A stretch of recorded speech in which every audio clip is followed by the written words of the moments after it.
একসময় হেরাতনাথ নামে এক রাজা ছিলেন, যিনি তার রাজ্যকে শক্তি ও গর্বের সাথে শাসন করতেন। তার অনেক আগ্রহের মধ্যে শিকারের প্রতি তার গভীর আগ্রহ ছিল। প্রতিদিন কোনো বাধা ছাড়াই তিনি তার প্রাসাদের সীমানায় অবস্থিত ঘন জঙ্গলে চলে যেতেন, হরিণ, বাঘ বা বনু শুয়োরের খোঁজে তার দক্ষতাকে চ্যালেঞ্জ জানাতেন।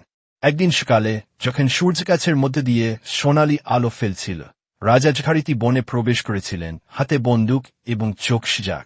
কিন্তু বেশি দূর যাওয়ার উদ্দেশ্য ভুলে গিয়েছিলেন।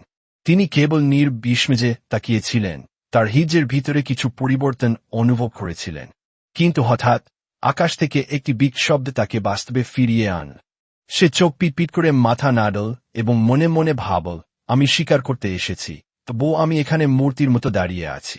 সে ঠিক তখনই তার একজন প্রজা কাছে এসে বলল, মহারাজ, আমরা কি পূর্ব দিকে যাব? সেখানে বড় সুস্থ হরিণ আছে। রাজা রাজি হলেন এবং তারা একসাথে শিকার করতে লাগলেন। অনেক চেষ্টার পর তারা একটি বড় হরিণ ধরে সন্ধ্যার আগে প্রাসাদে ফিরে এলেন। রানী শিকারে খুশি হলেন, তবুও রাজা চিন্তাশীল রইলেন। শিয়াল, বানর এবং হাতির একসাথে চিত্রটি তার মনে একটি সুন্দর স্বপ্নের মতো রয়ে গেল। সেদিন থেকে হেরাতনাথ পরিবর্তন হতে শুরু করে। যদিও তিনি বনে যেতেন, তিনি আর শিকার করতেন না। পরিবর্তে তিনি লম্বা গাছের নিচে বসে চুপচাপ প্রাণীদের পর্যবেক্ষণ করতেন। তিনি তাদের খেলা, খাবার খুঁজে বের করতে এবং স্বাধীনভাবে বসবাস করতে দেখতেন। তার হৃদয়ে এক অদ্ভুত প্রশান্তি অনুভব করতেন। কিন্তু একদিন হঠাৎ খবর এলো, বনে আগুন লেগেছে। রাজা তৎক্ষণাৎ সৈন্য পাঠালেন এবং তিনি নিজেই সেখানে ছুটে গেলেন।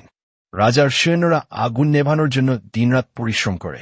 অবশেষে আগুন নিভে গেল এবং বন রক্ষা পেল।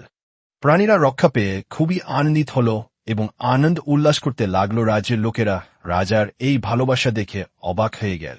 তারা বুঝতে পারল যে এই রাজা কেবল রাজ্য শাসন করেননি, বরং প্রকৃতি এবং জীবজন্তুদের একজন প্রকৃত বন্ধু ছিলেন।